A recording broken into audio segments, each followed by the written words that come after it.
Geography department में Allahabad university में आपका स्वागत हम कर रहे हैं।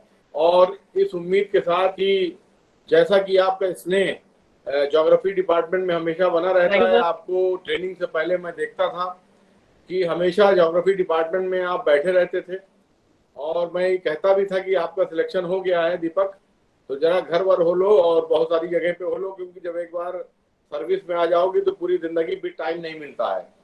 और ये बात सही है कि जब से आप ट्रेनिंग में गए हैं तो आप खुद ही अंदाजा लगा सकते हैं कि वहां पर आपका शेड्यूल एकदम चेंज हो गया। यानी कि आपको सुबह 3:30 बजे उठना पड़ता है और रात में 11 बजे से, मुझे नहीं लगता उससे पहले आपको जो है मोहलत मिलती होगी और पूरा दिन का जो है आपका शेड्यूल बना हुआ होगा। तो मैं इन छात्रों को बताना चाहता हूं कि दीपक ने यहाँ पर 2011 में ज्योग्राफी डिपार्टमेंट में बीए में एडमिशन लिया और उसके बाद 2014 में इन्होंने एमए में एडमिशन लिया और इन्होंने फिर 2016 में पीएचडी में एडमिशन लिया।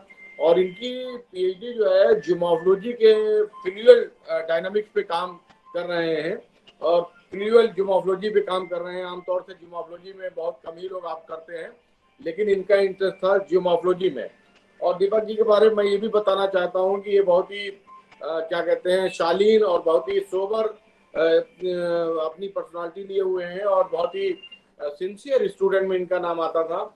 और ये पिछले जब कोविड शुरू हुआ है उसके 15 दिन पहले इनका ये भी इंटरेस्ट था, ये फील्ड पर गए थे और वेस्ट बंगाल में 24 परगना जिला है, वहां पर बखली आइलैंड में इन्होंने एक यंग जियोमॉर्फोलॉजिस्ट का कैंप लगा हुआ था, तो वहां पर गए थे, क्या कहते हैं, उस कैंप को भी अटेंड किया। तो मैं ये भी बताना चाहता हूँ, बहुत सारे रिसर्च स्कॉलर और हायर एजुकेशन की तरफ उन्मुख जो यहाँ पर स्टूडेंट हैं, उनका ये मानना है कि रिसर्च के साथ साथ पीएचडी के साथ साथ कोई डिप्टी एसपी नहीं बन सकता, कोई आईएएस पीसीएस नहीं कर सकता। तो इनका उतनी ही दखल अंदाजी रिसर्च में भी थी और ये इंटरनेशनल नेशनल जो भी कॉन्फ्रेंस हुआ करती थी उसमें अटेंड भी किया करते थे और उसके अलावा फील्ड पर भी इनका इंटरेस्ट था। सारी चीजों को कैसे बैलेंस लेकर ये चले और सिलेक्शन इनको मिला। और इलाहाबाद यूनिवर्सिटी में ज्योग्राफी डिपार्टमेंट में कई बच्चे जो कुछ एसडीएम हुए, कुछ डिप्टी एसपी हुए, कुछ फाइनेंस उसमें चले गए, अकाउंट अफसर हो गए। तो उसमें से दीपक जी ने भी बहुत ही उनका सफल प्रयास रहा और कामयाब हुए और डिपार्टमेंट को, इलाहाबाद यूनिवर्सिटी को इन्होंने गौरवान्वित किया। अभी ट्रेनिंग कर रहे हैं, लेकिन मैंने उनको एक फोन किया कि दीपक आपको अपने छोटे भाइयों बहनों से मिलना है, तो इन्होंने तुरंत उस फोन को जो है उन्होंने कहा नहीं। पहले तो उनको लगा कि 15 अगस्त पे ये लोग बिजी रहते हैं, कल इनको परफॉर्म करना है वहां पर, लेकिन जब ज्योग्राफी डिपार्टमेंट की बात आई तो उन्होंने कहा नहीं, पहला मेरा फर्ज बनता है कि मैंने अपने डिपार्टमेंट के सामने हमारे अपने जो जूनियर्स हैं और हमारे जो साथ के लोग हैं उनसे इंटरेक्ट करूँ। तो मैं ज्योग्राफी डिपार्टमेंट की जो ये 75वां साल चल रहा है, पीजी पोस्ट ग्रेजुएट डिपार्टमेंट 1946 में हुआ था और 1937 में इस ज्योग्राफी डिपार्टमेंट की स्थापना प्रोफेसर आर.एन. दुबे जी ने की थी और पोस्ट ग्रेजुएशन 1946 में बना था। उसका ये 75वां साल चल रहा है। तो आप लोग इसलिए भी लकी हैं कि 75वें साल इस विभाग का आप हिस्सा बने और इस 75वें साल के आप जो है सफल प्रतियोगी परीक्षाओं में जो लोग सफल हुए हैं उनकी लिस्ट में आप शामिल हैं। और जो भी यहाँ पर यूजी में है, पीजी में है, उनके लिए मैं कह देना चाहता हूँ, उनके लिए स्पेशल ईयर है। तो मैं आपका ज्योग्राफी डिपार्टमेंट में और इलाहाबाद यूनिवर्सिटी की तरफ से आपका स्वागत करता हूं और मैं चाहता हूं कि आप अपने बारे में पहले कुछ बताएं और उसके बाद फिर आधा घंटे का जो सेशन होगा वो इंटरेक्टिव सेशन होगा और बच्चे अपनी कोई बात रखना चाहेंगे तो रख सकते हैं। मेरा जो यहाँ पर पार्टिसिपेंट है उनसे यही रिक्वेस्ट है कि सबसे पहले आप इनको सुने और जब ये अपना तजुर्बा बता ले जाएंगे तो उसके बाद फिर आप जो है अपने सवाल करिएगा और 1 बाय 1 और रिलेटेड जो प्रासंगिक सवाल होंगे। क्योंकि सर आपकी आवाज नहीं आ रही है। हेलो, अब आ रही है? आ रही सर, आ रही। यस सर, आ रही सर, आ रही। मैं कहता हूँ कि आ रही है सर। हाँ, तो मैं कहता हूँ कि आप लोग इसलिए भी इम्पोर्टेंट है कि आप 75वें साल, डिपार्टमेंट का 75वां साल चल रहा है, उसमें आपने आप लोगों को ये मौका मिला है जो यूजी में है, पीजी में है, उनको ये मौका मिला है कि हम लोग इस साल को सेलिब्रेट करें। तो दीपक जी को जैसा कि मैंने बताया, मुझे नहीं पता कि माइक कब अपने आप बंद हो गया, लेकिन मैं आपको बताना चाहता हूं कि 11 में एडमिशन लिए थे और उसके बाद 16 में इन्होंने पीएचडी में एडमिशन लिया और उसके बाद इनका इंटरेस्ट जियोमॉर्फोलॉजी, फ्लूअल जियोमॉर्फोलॉजी में है। और मैंने आपको बताया कि ये बखली आइलैंड गए थे 24 परगना जिला में, वहां पर इन्होंने कैंप किया। इसके अलावा नेशनल और इंटरनेशनल कॉन्फ्रेंस में भी इनका इंटरेस्ट रहता है। तो मैं सिर्फ ये बात करना चाहता हूँ कि आज ये इस मौके पे जब हमारे यहाँ ये सीरीज चल रही हो, तो उस मौके पे दीपक को मैंने फोन किया, दीपक ने इसको एक्सेप्ट किया। तो मैं इनका ज्योग्राफी डिपार्टमेंट की तरफ से और इलाहाबाद यूनिवर्सिटी की तरफ से इनका वेलकम करता हूँ। इनका अपना डिपार्टमेंट है, इनके अपने साथी हैं, इनके अपने जूनियर हैं, इनके अपने दोस्त हैं। और मुझे तो इनका इलाहाबाद में वो पहला दिन याद आता है जब ये डिपार्टमेंट में स्टूडेंट एनरोलमेंट कराने आते हैं, भोले भाले एकदम सीधे साधे बिल्डिंग देखते हुए, और उसके बाद कैसे कैसे मतलब डेली का जो संघर्ष है उस संघर्ष को उसका मुकाबला करते हुए बहुत सारे परेशानियां आती हैं, बहुत सारी दिक्कतें आती हैं। जैसे आज बहुत सारे हमारे स्टूडेंट जो है जो फ्लडेड एरिया है, जहाँ पर पानी आ गया है, जहाँ पर बाढ़ आ गई, वहां पर भी फंसे हुए हैं, लेकिन अपने साहस को लोग नहीं छोड़ते और अपने अपने लक्ष्य और अपने मुस्तकबिल को बनाने के लिए, अपने फ्यूचर को बनाने के लिए जो इन्होंने सपने देखे हैं उसको साथ रखते हुए यहाँ पर स्ट्रगल करने के बावजूद लड़का कामयाब होता है। तो उन्हीं में से एक दीपक तिवारी भी थे। तो दीपक तिवारी के साथ साथ बहुत सारे और लोग भी इस साल चयनित हुए हैं, एसडीएम हुए हैं, और सब उत्तर प्रदेश में ट्रेनिंग पर भी हैं, कुछ लोग फील्ड पर भी आ गए हैं। तो मैं दीपक तिवारी जी को आज ज्योग्राफी डिपार्टमेंट इलाहाबाद यूनिवर्सिटी में आपका स्वागत करता हूं। और मैं चाहता हूं कि आप आधा घंटे अपने बारे में बताइएगा, 15-20 मिनट। उसके बाद जो बच्चे हमारे इंटरेक्ट करना चाहेंगे उनको आप जो है 1 बाय 1, और बीच बीच में मैं मॉनिटर करता रहूंगा। तो मैं आपका स्वागत करता हूं, आप अपनी बात कहें।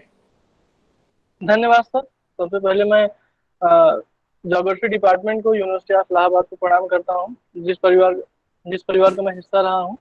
और मैं अपने महसूस करता हूँ कि ऐसी जगह से जुड़ने का मुझे मौका मिला, और मेरी कोशिश रहेगी कि मैं इसका नाम और आगे बढ़ाता रहूं। और फिर इसके बाद मैं सर आपको ये धन्यवाद करना चाहता हूं कि आपने इतनी अच्छी सीरीज चलाई है, जिसमें ईवा सहाय दीदी जैसे और जितेंद्र शुक्ला सर जैसे ऑफिसर्स आ चुके हैं। तो उनके सामने तो मैं अभी थोड़ा सा कम अनुभव वाला और बच्चा जैसा हूँ, क्योंकि उनके पास अच्छा अनुभव है और ज्यादा कैपेबल है वो लोग। और फिर सर मैं अपने डिपार्टमेंट के गुरुजनों, HOD professor Siddiqui sir, professor Anupam Pandey sir और सुजीत चौधरी सर को प्रणाम करता हूँ। और मेरी श्रद्धांजलि है प्रोफेसर आलोक दुबे सर को और प्रोफेसर एस एस ओझा सर को। अब सर मैं अपने बारे में छोटा सा परिचय दूंगा।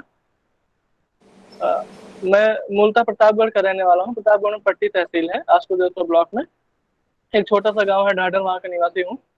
फिर वहाँ से प्रारंभिक परीक्षा जो है मैंने वहाँ पट्टी तहसील में ही रामराज इंटर कॉलेज से 9वीं से 12वीं तक की परीक्षा स्टडी की। उसके बाद उसी दौरान मुझे पिताजी ही गांव के ही 2 लोग सिलेक्टेड थे, तो उनकी कहानियां सुनाया करते थे पिताजी की, कैसे वो लोग संघर्षों के बाद सिलेक्ट हुए हैं और फिर अच्छे पोजीशन को उन्होंने प्राप्त किया। तो मेरा मोटिवेशन पहले शुरू से ही पिताजी ने ही पैदा की मेरे अंदर ये इंटरेस्ट की आगे जाना है तुमको सिविल सर्विसेज में। बाद में फिर मुझे मेरे गुरुजी मिले हैं प्रोफेसर फिरोज अली सर। फिर उसके बाद जो कुछ मैं आज हूँ और जो आगे भी बनूंगा उसमें उनका बहुत बड़ा योगदान रहा है, उन्होंने ही मुझे संवारा है, तो मैं उनको भी धन्यवाद करना चाहूँगा। फिर उन्होंने ही मुझे बताया कि जो तुम्हारा सपना है सिविल सर्विसेज में जाने का, वो थ्रू यूनिवर्सिटी ऑफ इलाहाबाद से ही होकर जाएगा। और वो स्वयं में ही यहाँ के स्टूडेंट रह चुके हैं और वर्तमान में वो भी कमर्शियल टैक्स ऑफिसर हैं, फैजाबाद में पोस्टेड हैं। तो उनके मोटिवेशन और लगातार उन्होंने मेरी हिम्मत को कहा कि ठीक है तुम आगे बढ़ो, हम तुम्हारे साथ हैं हमेशा। और फिर मैंने 2011 में यूनिवर्सिटी ऑफ इलाहाबाद में एडमिशन लिया। 2014 में मेरा ग्रेजुएशन कंप्लीट हुआ। 2016 में पोस्ट ग्रेजुएशन ज्योग्राफी में कंप्लीट हुआ। फिर मैंने 2017 में रिसर्च में एनरोलमेंट लिया और वर्तमान में यहाँ का रिसर्च स्कॉलर हूँ। और मुझे लगता है कि अधिकांश लोग मुझे पहचान भी रहे होंगे, और बहुतों ने मुझे देखा होगा यहाँ टहलते हुए डिपार्टमेंट में या फिर इन्विजिलेशन करते हुए। तो मैं यस जाना सर। पहचाना कह रहा हूँ। आज के एक यस साल सर। पहले मैं आप ही लोगों के बीच था, और आज थोड़ा सा सबसे डेट बड़ी ऑफ बात बर्थ की बोल दिए, डेट ऑफ बर्थ बोल दिए। डेट ऑफ बर्थ 1994 है, दिसंबर 1995 समझ के चलो आप। तो आज दिन इसलिए स्पेशल है मेरे लिए कि आज ही के दिन मेरा जो है इंटरव्यू हुआ कर था पिछला साल। तो जो बहुत बहुत लाइन बधाई। के इस पार और लाइन के उस पार वाली कहानी है, तो आज ही के दिन मैंने एक और कदम रखा था। तो आज बहुत स्पेशल डे है मेरे लिए कि आप लोगों के बीच फिर से आने का मौका मिला, और मैं इसके लिए सर को धन्यवाद कहना चाहता हूँ। अब सर ये परिचय कैसा तो अटेम्प्ट था? रोहित बीच पे नहीं बोलोगे? बताते हैं सब कुछ बताएंगे आपको।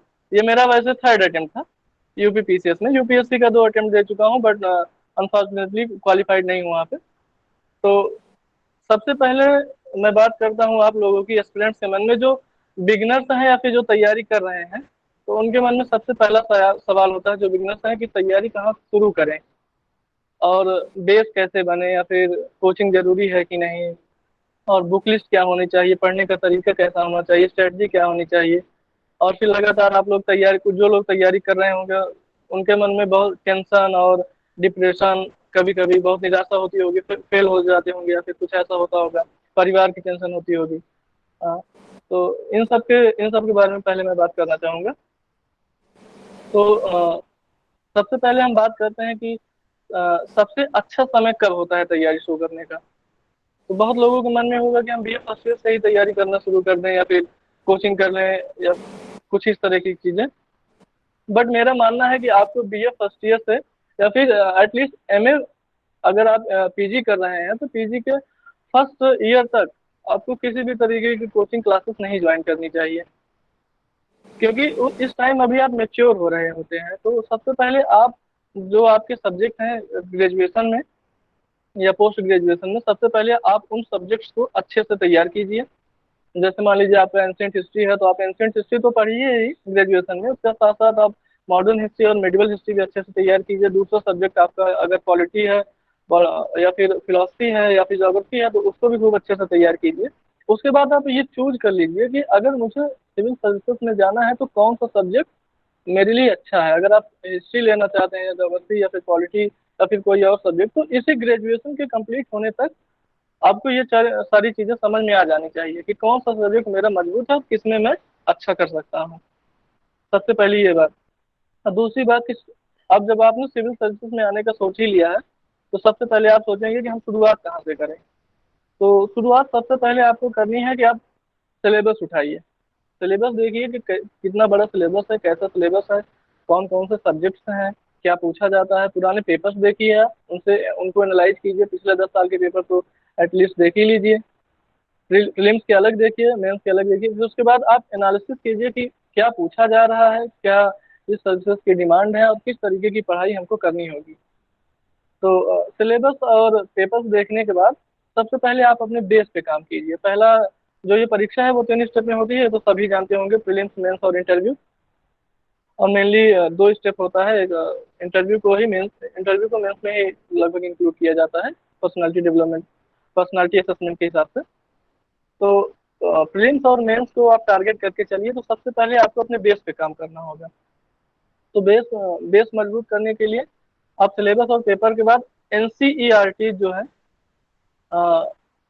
उन्हें कवर कीजिए सबसे पहले। और पीसीएस की जो तैयारी सीरियस तरीके से करना चाहते हैं, तो उनके लिए लूसेंट भी थोड़ा जरूरी हो जाता है, क्योंकि बेसिक फैक्ट्स आपको वहीं मिलेंगे। आप ये भी जानते हैं कि यूपीएससी और यूपी पीसीएस में अंतर है। प्रीलिम्स में, मेंस में तो अब खास अंतर रहा नहीं। प्रीलिम्स जो है यूपी पीसीएस फैक्चुअल पूछता है, और यूपीएससी की तो आप बात जानते ही हैं। और यूपी, क्योंकि मैं यूपीएससी क्वालिफाइड नहीं हूँ, तो इसलिए यूपीएससी की बात भी नहीं करूंगा। मैं मेनली फोकस करूंगा यूपी पीसीएस पे। तो चूंकि यूपी पीसीएस का जो प्रीलिम्स है वो फैक्चुअल है, तो उसके लिए आपको ल्यूसेंट पहले देखना होगा। एक बार 2 बार आप सरसरी निगाह से 10 दिन में, 15 दिन में कंप्लीट कीजिए 2 से 3 बार ल्यूसेंट को। फिर आप क्योंकि अब प्रीलिम्स और मेंस की तैयारी एक ही साथ करनी होगी आपको, थोड़ा सा अंतर रखना होता है, उसके बारे में बाद में बात करेंगे आधे घंटे बाद। तो आप पहले मेंस को टारगेट कीजिए। मेंस के लिए सबसे पहले आपको एनसीईआरटी देखनी होगी, और उसमें भी तरीका है कि सारी एनसीईआरटी आपको 6 से 12 नहीं पढ़नी है। ज्योग्राफी है तो अगर आपको ये ऑप्शनल रखना है तो आप 6 से 12 पढ़िए, नहीं तो 9 से 12 पर्याप्त है। इकोनॉमी की जो जो एनसीईआरटी है वो 11 पर्याप्त है, आप चाहें तो 12 भी पढ़ सकते हैं। वैसे 11 की इंडियन इकोनॉमी जो है वो पर्याप्त है। इसके अलावा पॉलिटी की 9 से 12 पर्याप्त है, साइंस की 9th और 10th की पर्याप्त है, सोसाइटी के लिए जो है 11th और 12th की पर्याप्त है। तो सारी एनसीईआरटीज आपको नहीं पढ़नी है। सबसे पहले आप एनसीईआरटीज पढ़िए। अब आप देखेंगे सिलेबस पेपर और ल्यूसेंट और एनसीईआरटीज के बाद आपका जो बेस है वो लगभग कवर हो चुका है। अब आप मेन स्ट्रीम में या फिर कोर एरिया में आने के लिए तैयार हैं। तो फिर अब आपको सबसे पहले टैकल करना होगा मेंस को। मेंस के लिए आप ये कर सकते हैं कि जैसे सबसे पहले जो बेसिक बुक्स हैं, जो बेस है, जो मेंस के हिसाब से जो सारी बेसिक बुक्स हैं उनको आपको देखना पड़ेगा। और उसको उसके लिए सबसे पहले आपको मेंस का सिलेबस देखना होगा। तो मेंस के सिलेबस में लगभग आपको चारों पेपर मिला के GS1, GS2, GS3, GS4 इन सबको मिला के लगभग एटलीस्ट 18 से 20 सब्जेक्ट आपको मिलेंगे। तो उन 18 से 20 सब्जेक्ट को पढ़ना आपके लिए थोड़ा मतलब टेढ़ी खीर हो सकती है, बहुत टाइम भी लगता है, लेकिन अगर आप उनको एनालाइज करेंगे तो आपको कुल मिला के लगभग 8 कोर सब्जेक्ट मिलेंगे। ये 18 से 20 सब्जेक्ट आपको सिर्फ 8 सब्जेक्ट में सिमटते हुए नजर आएंगे। उनके बारे में एक बार बता देता हूँ, क्योंकि मैंने एनालाइज किया है तो आप लोगों के लिए काम आसान कर देता हूँ।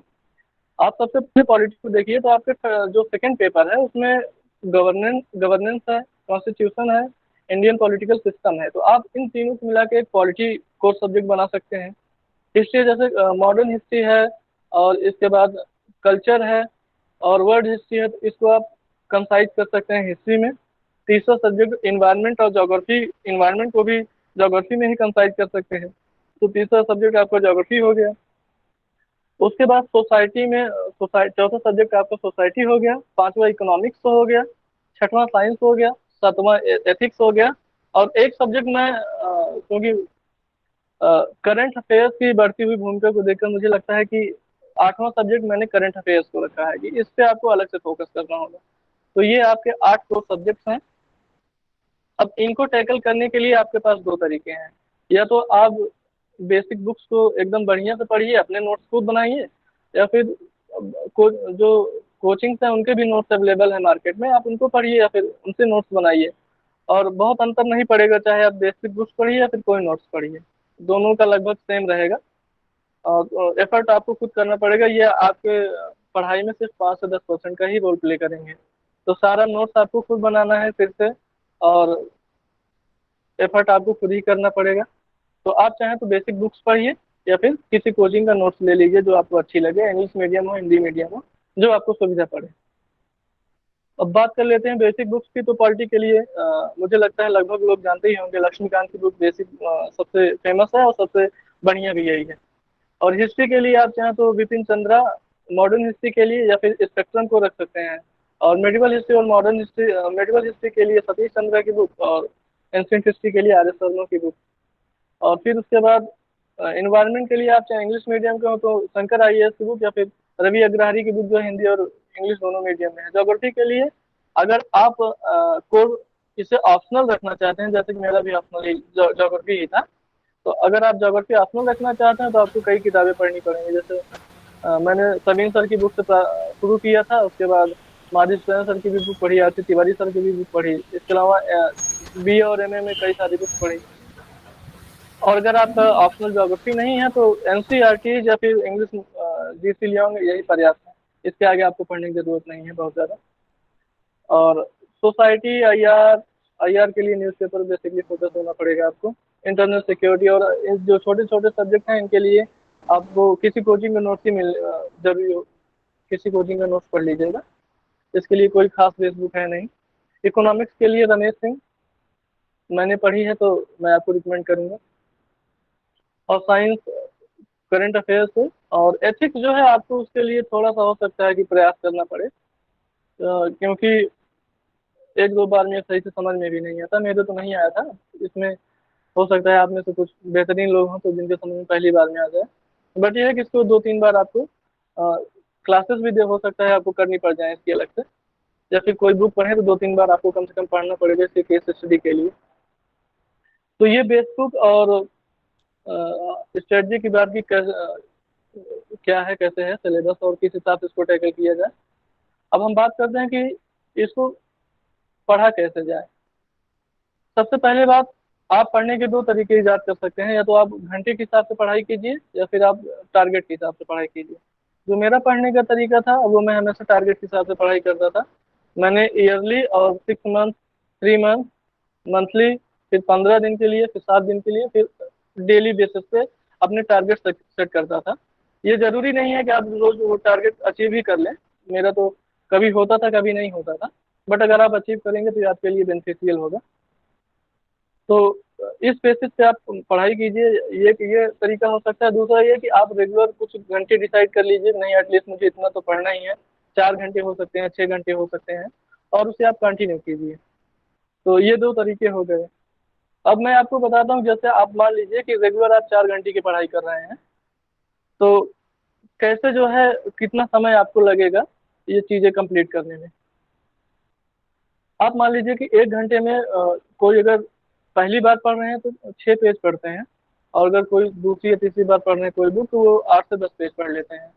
तो अगर आप छः पेज रेगुलर 1 घंटे में पढ़ते हैं तो आप 4 घंटे की पढ़ाई कर रहे हैं, तो 24 से 25 पेज कंप्लीट करेंगे एक दिन में। और अगर बात करें लक्ष्मीकांत की बुक की, तो वो उनकी बुक में जो लेटेस्ट एडिशन है लगभग 800 से 900 पेजेज है। तो ये आप डिवाइड कर लीजिए, लगभग 20 से 25 दिन में ये कंप्लीट हो जाता है। तो एक सब्जेक्ट जो आपका कोर है वो लगभग 20 से 25 दिन में हो जा रहा है। इसी हिसाब से अगर हम सारे सब्जेक्ट का 1 से 1,500 का मान के चलें, 1 से 1,500 पेजेज आपको सारे सब्जेक्ट में पढ़ने होंगे, तो आपको लगभग ये 5-6 कोर्स सब्जेक्ट पढ़ने में 6 से 7 महीने का टाइम लग जाएगा।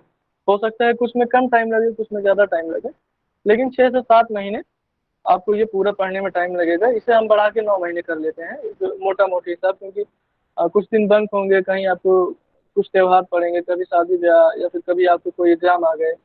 इन सब चीज़ों के लिए हम मोटा मोटी मान लेते हैं कि आप ये 9 महीने में अपने मेंस का सिलेबस कंप्लीट कर लेंगे, अगर आप रेगुलर 4 घंटे की पढ़ाई करते हैं। इतना सफिशियंट है, बहुत ज़्यादा आपको 10 घंटे 12 घंटे की पढ़ाई करने की जरूरत नहीं है। तो 9 महीने आपको ये पूरा मेंस टैकल करने में लग जाएगा। फिर उसके बाद यूपी पीसीएस की बात हो रही है, तो चूंकि इसके जो प्रश्न है वो पूरी तरीके से फैक्चुअल होते हैं, लगभग लगभग 80% तो फैक्चुअल ही होता है, 20% कॉन्सेप्ट बेस्ड होते हैं क्वेश्चन। तो उसके लिए आपको कुछ अलग से एफर्ट करना पड़ेगा प्रीलिम्स के लिए स्पेशल। तो जब प्रीलिम्स आपका 2 से 3 महीने रह जाए, तो फिर आपको फैक्ट बेस्ड किताबें पढ़नी चाहिए। उसमें सबसे पहले आपको जो है लूसेंट देख लेना होगा। उसके बाद फिर आप चाहें तो जैसे मार्केट में दृष्टि कोचिंग की बुक्स हैं, दृष्टि की बुक के नाम से वो पढ़ सकते हैं, या फिर वाणी की किताबें हैं अलग अलग सब्जेक्ट की, वो जिसमें फैक्ट बेस्ड चीजें हों। उसके अलावा फिर पूर्वावलोकन घटना चक्र, पूर्वावलोकन, ये सॉल्व कर लीजिए। तो 3 महीने लगेंगे लगभग आपको ये पूरा फैक्ट कंप्लीट करने में, क्योंकि इससे पहले आप 9 महीने में मेजर चीजें आप सारे सब्जेक्ट्स की देख चुके हैं। इसलिए बहुत कम ऐसी चीजें होंगी जो आपको इन किताबों से पढ़नी होंगी। तो सिर्फ आपको फैक्ट देखना है, तो 3 महीने सफिशियंट होंगे आपको पूरा फैक्ट कवर करने में। तो इन 3 महीने में आप फैक्ट देखिए, इससे पहले आप पूरा मेंस टैकल कर चुके हैं, तो आप लगभग लगभग एक साल में पूरी तरीके से एक अच्छी रीडिंग हो जाएगी आपकी। हो सकता है आप लोग रिवीजन भी कर लें उसी में 2-3 महीने, अगर 6 महीने में आप कंप्लीट कर लेते हैं मेंस का, तो आपके पास रिवीजन करने का भी टाइम हो ही जाएगा। तो एक साल में आपका रिवीजन और जो पहली रीडिंग होती है ये हो जाएगा, तो आप मोटा मोटी एग्जाम के लिए तैयार हो जाएंगे। फिर उसके बाद आपको करना है question paper solve, test series और ये सारी चीज़ें। तो आप लगभग ये सब करके फिनिशिंग लाइन के करीब आ जाएंगे।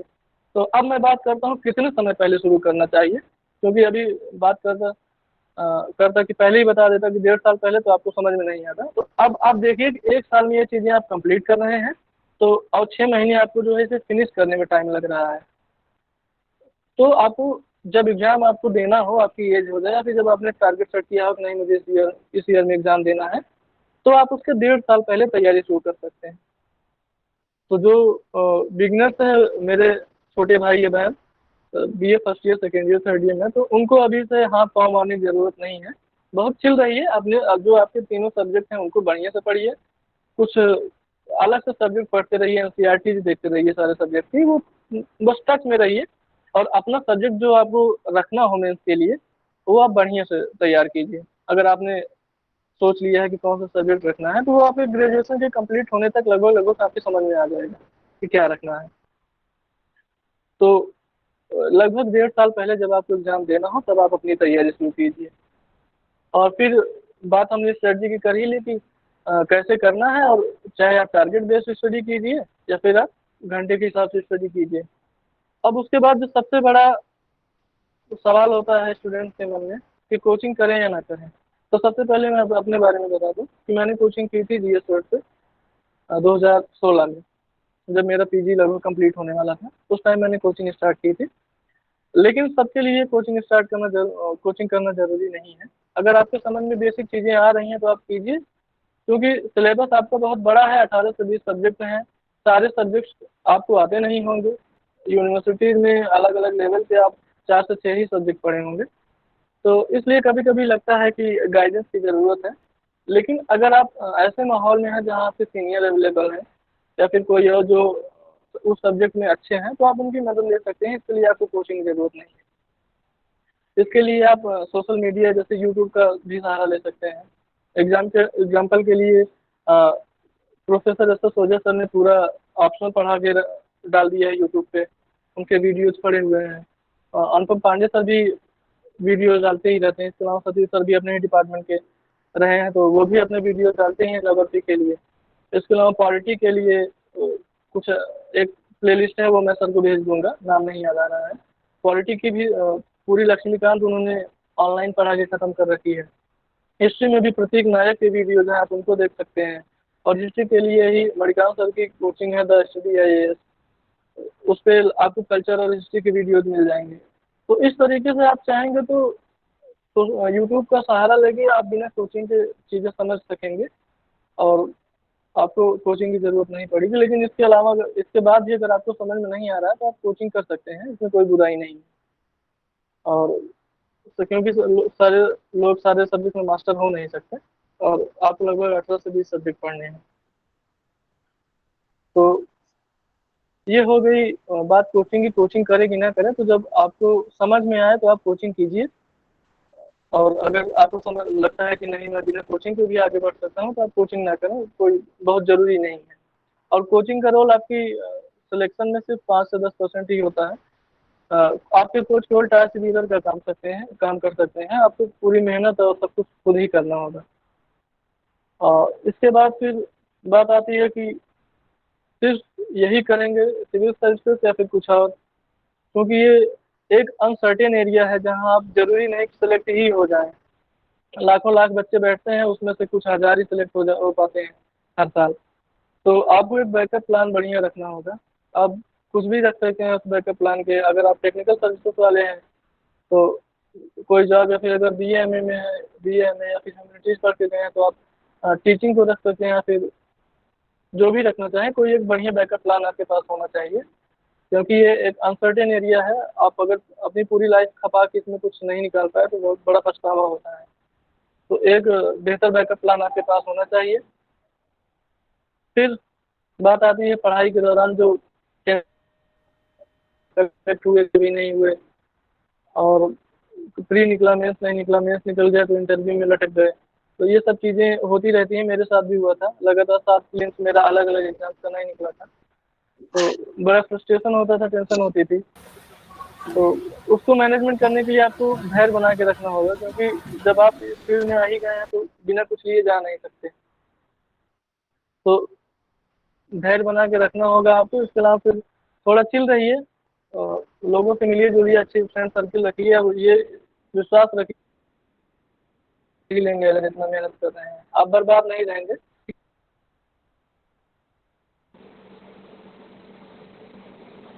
तो आपने देखा बैकअप प्लान बहुत ही अच्छा, तो आपने देखा कि कितनी आसान तरीके से। सर आपकी आवाज कट रही है सर। हाँ, आवाज थोड़ी कनेक्टिविटी की थोड़ी सी प्रॉब्लम है, लेकिन मैं अब चाहता हूं कि अगर आप लोग कोई अपनी बात कहना चाहें तो 1 बाय 1 और बहुत ही रिलेवेंट सवाल पूछिएगा, यस बहुत ही सर। प्रासंगिक गंभीरता के साथ, ठीक है। ये बहुत ही हेलो, गुड हाँ इवनिंग सर। जी, गुड गुड इवनिंग। इवनिंग। कौन सा बोल गुड रहे हैं? इवनिंग पहले सर। अपने आप को इंट्रोड्यूस करिए। सर मेरा नाम अभिषेक सिंह है, मैं geography department MA second semester से हूँ। जी मैं सर अच्छा आपके मीडियम के बारे में जानना चाह रहा हूँ। मेरा हिंदी मीडियम था। Hindi medium, okay sir, okay. और कोई अपनी बात रखना चाहते हैं? Yes sir. अब हाँ बताइए। सर मेरा नाम अवनीश है और जी, मेरा क्वेश्चन ये है कि सर क्या जीएस के कैमरा ऑन आंसर। करिए, कैमरा ऑन करिए, मैं भी आपको देखना चाहता हूँ, आप हैं कौन? हाँ अमरीश, हाँ। सर क्या जीएस के आंसर और ऑप्शनल के आंसर में कोई अंतर होता है सर? जैसे नहीं यार, पुस्तक में तो हेलो सर, आपकी अमरीश आवाज कट आपकी रही है आवाज सर। थोड़ी वो हो रही वॉइस है। क्लियर नहीं है सर। सर वॉइस क्लियर नहीं है। आप हेलो। हाँ दीपक, आवाज थोड़ी स्लो हो रही है।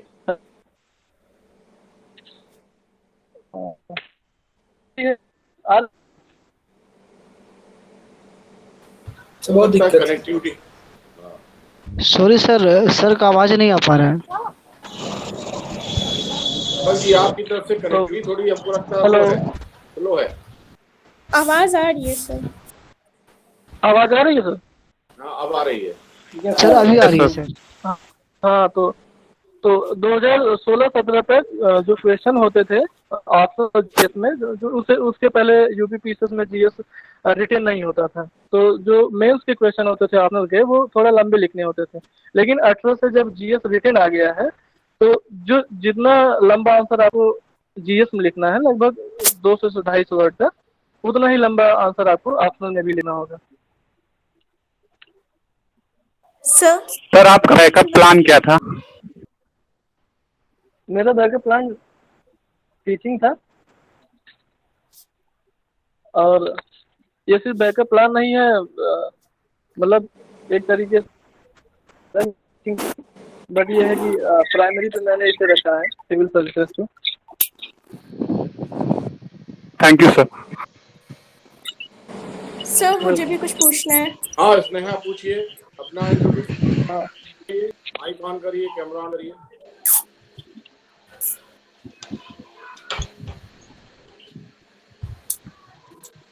हेलो।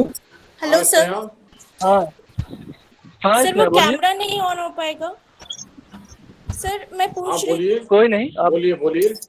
सर मैं पूछ रही थी कि इसे यूपीएससी या फिर यूपीपीसी अपना जो है सिलेबस चेंज करता रहता है हमेशा। जैसे कब वो चेंज कर दे, अनसर्टेनिटी रहती है इस चीज की। तो हम जैसे पहले से तैयारी कर रहे हैं और वो चेंज कर दे अचानक से, तो इसकी दिक्कत। इतना मेजर चेंज नहीं होता वैसे।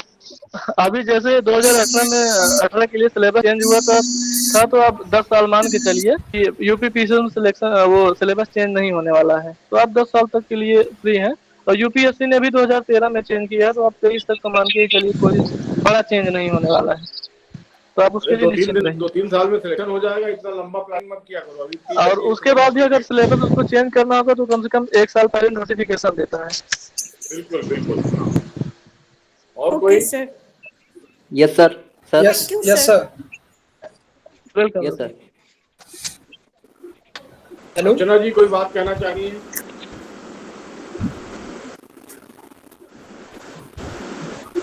हेलो। अर्जेंदु, हाँ, आजाद जी बोलिए। आजाद जी बोलिए। आजाद अनम्यूट कर लीजिए, आजाद अनम्यूट कर लीजिए।